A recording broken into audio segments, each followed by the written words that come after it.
Hola, bienvenido a este video titulado Introducción a la normatividad ética del licenciado en Contaduría, creado por Alejandro Jampulido para la asignatura de Dictamen a los Estados Financieros del profesor Argenis Iván Mejía Chavarría. Para comenzar, revisaremos el punto más básico de este tema, que es la conceptualización de lo que es una norma. ¿Qué es una norma? La norma es una pauta o regla específica que funciona como expectativa sobre el comportamiento esperado de una persona en diferentes situaciones. Una norma se puede ver como una regla de conducta, el cumplimiento de una acción específica o el estándar de conducta. Las normas se pueden clasificar de la siguiente forma, enfocándonos en la estricta materia de sus características específicas denotadas para cada rama social, las cuales son jurídicas. Son generales, abstractas, impersonales, coercitivas y punitivas. Morales. Son básicamente convencionalismos sociales. Técnicas.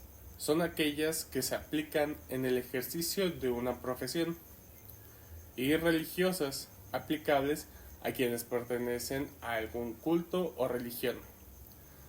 Dentro de algunos ejemplos podemos tener en las normas jurídicas las leyes del IVA, ISR o el Código Fiscal de la Federación, mientras que de las técnicas resaltan las normas de información financiera, las normas internacionales de auditoría y el Código de Ética Profesional. Ahora, ¿qué es el Código de Ética Profesional? El código es una guía para el contador público que se fundamenta en la ética. Para el contador público, la ética representa el deber ser. Este código lo crea el Instituto Mexicano de Contadores Públicos. Todos los párrafos contenidos en él son estipulados por los propios contadores del instituto. El código se encuentra influenciado en el derecho anglosajón, lo que hace referencia a que es una guía y menciona lo que se puede hacer, que a diferencia del derecho romano es estricto, menciona específicamente lo que no se puede hacer, como lo podemos ver en nuestras leyes mexicanas. Ahora, revisaremos las partes del código. Se revisarán de forma específica a lo largo del video, mientras que por el momento serán mencionadas para tener un panorama acerca de lo que viene dentro del contenido. Parte 1. Cumplimiento del código, principios fundamentales y marco conceptual. Parte 2. Contadores públicos en los sectores privado y público. Parte 3. Contadores públicos en la práctica independiente. Parte 4A. Independencia para trabajos de auditoría y revisión. Parte 4B. Independencia para trabajos de atestiguamiento. Parte 5. Contadores públicos en la docencia. Y parte 6. Sanciones. Comenzaremos con la parte 1. Cumplimiento del código, principios fundamentales y marco conceptual. Se considera que es la parte más importante, puesto que en esta parte se exploran de forma medular todo lo que viene dentro del código, partiendo desde su estructura, que son los tipos de párrafo. Existen 3 tipos de párrafo dentro del código. Los primeros se llaman requerimientos, como por ejemplo el R270.3. Los requerimientos imponen obligaciones al contador público. Ahora, el párrafo explicativo, representado con la letra E, representan con mayor detalle este tipo de obligaciones, situaciones o circunstancias que debe de tener el contador público presente en cualquier momento. Por ello se expone de forma específica con el código 270.3E1, mientras que los párrafos introductorios, como su nombre lo indica, representan el tipo de párrafo que nos adentrará al tipo de circunstancia que se revisará antes de iniciar cualquier parte, presentado con el código 270.2. Una cuestión importante que menciona el código es que cuando éste se vea impedido para poder cumplirse por razones de que exista alguna ley que se lo impida, la ley siempre prevalecerá sobre el código, sin importar qué cuestión sea. Ahora nos adentraremos a los principios fundamentales. ¿Qué son? Son el estándar de conducta del contador público. Estos principios fundamentales se dividen en 5, iniciando con la integridad. La integridad representa que el contador público sea honesto y honrado. Objetividad representa que el contador no puede comprometer los juicios profesionales o de negocios debido a prejuicios, conflictos de interés o influencia indebida a terceros. Diligencia y competencia profesionales.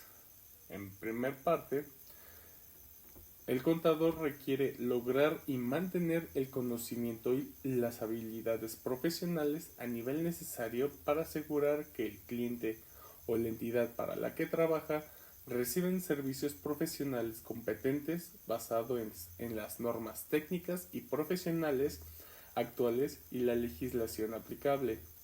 Y en segunda instancia, es el actuar con diligencia y de acuerdo a las normas técnicas y profesionales aplicables.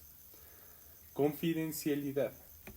Representa que el contador público debe respetar la confidencialidad de la información adquirida como resultado de las relaciones profesionales y de negocios.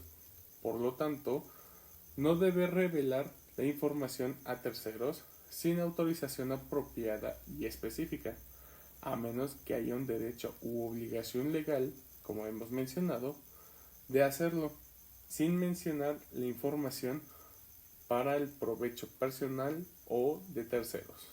El último principio fundamental es el comportamiento profesional. Esto requiere que el contador público cumpla con las leyes y regulaciones aplicables para evitar cualquier comportamiento que el contador sepa o deba saber que podría desprestigiar a la profesión. El contador debe cumplir siempre cada uno de los principios fundamentales, puesto como mencionamos al principio, representan el estándar de conducta. Uno de los aspectos esenciales del código de ética es el marco conceptual. Dentro del marco conceptual estaremos revisando conceptos muy importantes como los que son el juicio profesional, la independencia, el escepticismo profesional y el más importante de todos, las amenazas.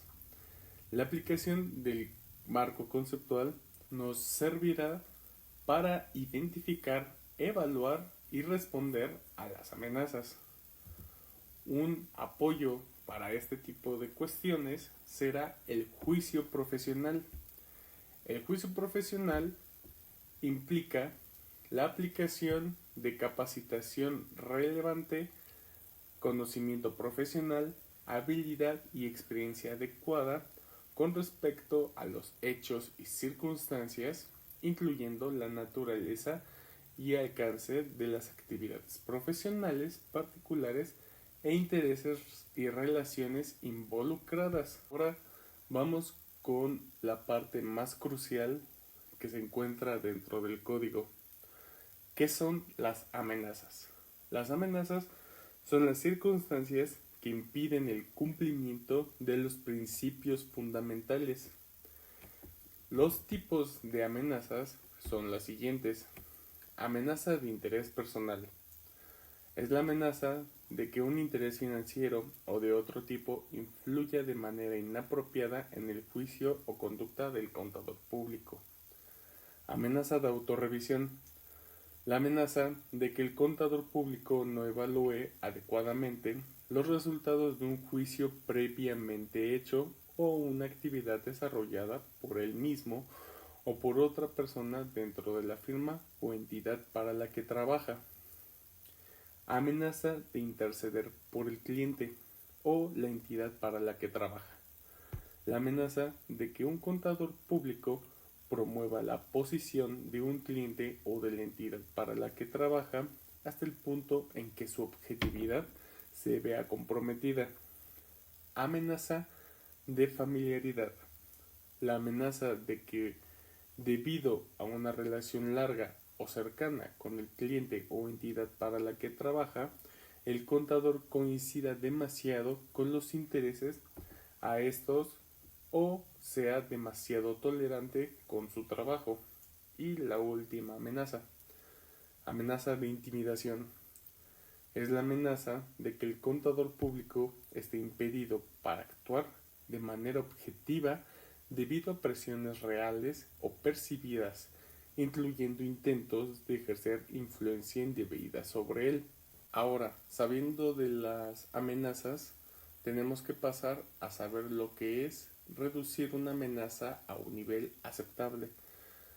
Uno de los beneficios que nos proporciona el código de ética es el movimiento que podemos realizar nosotros como contadores para poder reducir una amenaza a un nivel aceptable.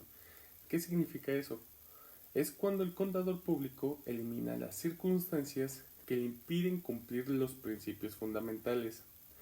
Y esto se puede revisar o analizar con mayor seguridad cuando una persona denominada tercero razonable e informado llega a la misma conclusión que el contador al momento de realizar el proceso de la eliminación de las circunstancias. Conociendo esto, existen situaciones en las que las amenazas pueden ser de mayor categoría, por lo que el código nos presenta acciones para eliminar las amenazas, que se divide en dos. La primera parte es la declinación del servicio, que esto sucede cuando la amenaza no se puede reducir a un nivel aceptable, mientras que por el otro lado existen las salvaguardas, que son acciones que puede implementar el contador público cuando sí se puede realizar la reducción de las amenazas a un nivel aceptable. Otro de los elementos que nos proporciona el marco conceptual es el concepto de lo que es la independencia. Específicamente se enfoca a las partes 4A y 4B para los trabajos de aseguramiento y atestiguamiento. La independencia se enfoca en este caso en dos partes. La independencia mental, que es el estado que permite la expresión de una conclusión sin verse afectado por influencias que comprometan el juicio profesional. Por otro lado, tenemos la independencia en apariencia, que se refiere a la evasión de hechos y circunstancias que son tan importantes que un tercero razonable informado probablemente llegaría a la conclusión de que la integridad, objetividad o escepticismo profesional de una firma o miembro del equipo se ha visto comprometida. Esto se enfoca básicamente al tipo de hechos o acciones que pueden hacer que otras personas nos vean y se cuestionen del tipo de independencia que carece en nosotros. Para los trabajos de aseguramiento y atestiguamiento, el código hace referencia a las normas de independencia, mismas que son importantes radicalmente para este tipo de trabajos específicamente, puesto que requieren de muchísimo escepticismo profesional. El escepticismo profesional es la aptitud del contador público para desconfiar y siempre buscar la verdad. Ahora vamos con la parte 2. Contadores públicos en los sectores público y privado. Tanto en esta parte como en la parte 3 se enfocan básicamente en circunstancias específicas en las que el contador público debe de prestar atención, como por ejemplo en la parte 2 se encuentra secciones como el conflicto de interés, preparación y presentación de información o presión para infringir los principios fundamentales. Mientras que en la parte 3, contadores públicos en la práctica independiente, tiene secciones como la designación profesional, segundas opiniones y custodia de activos del cliente, entre otros. Ahora, revisaremos la parte 4A, independencia para los trabajos de auditoría y revisión, y la parte 4B, independencia para los trabajos de atestiguamiento. Como hemos revisado, ya sabemos lo que es la independencia mental y en apariencia. ¿Cuál es la diferencia entre los trabajos de auditoría y revisión y los trabajos de atestiguamiento?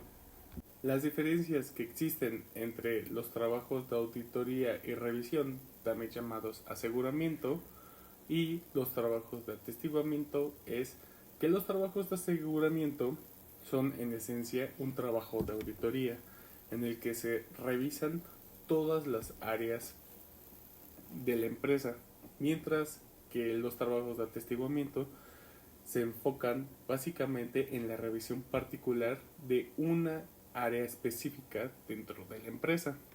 Algunos de los temas que podemos encontrar en la parte 4A son, por ejemplo, honorarios, obsequios y atenciones, préstamos y garantías, relaciones de negocios, empleo con un cliente de auditoría o prestación de servicios diferentes a los de aseguramiento a un cliente de auditoría. Ahora, dentro de la parte 4B, con suficiente semejanza a la parte 4A, también encontraremos ejemplos de los temas como el de honorarios, obsequios y atenciones, y nuevos como intereses financieros, préstamos y garantías, servir como un miembro del consejo de administración o funcionario de un cliente de atestiguamiento, larga asociación del personal con el cliente de atestiguamiento, entre otros.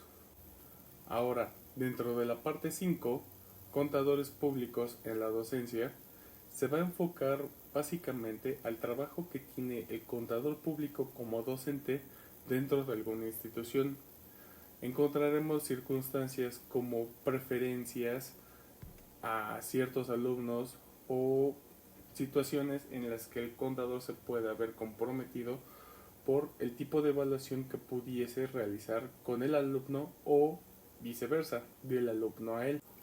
Nos enfocaremos en la última parte, la parte 6, que son las sanciones. Las sanciones suceden en el momento en el que un tercero denuncia a un contador al colegio o al Instituto Mexicano de Contadores Públicos. ¿Quiénes son los que imponen las sanciones? Se divide en dos organismos. La Junta de Honor, que está conformada por 20 contadores públicos certificados, y como apoyo el Consejo Consultivo, que es la junta de todos los expresidentes del Colegio de Contadores Públicos.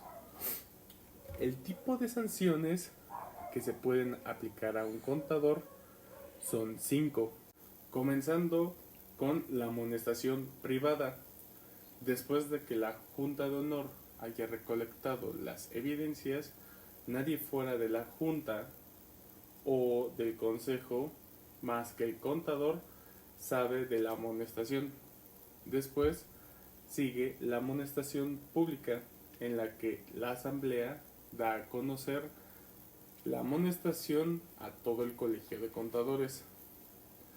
Después sigue la suspensión temporal, que son todos los derechos que tiene como socio el contador dentro del colegio, así también como su práctica dentro de él.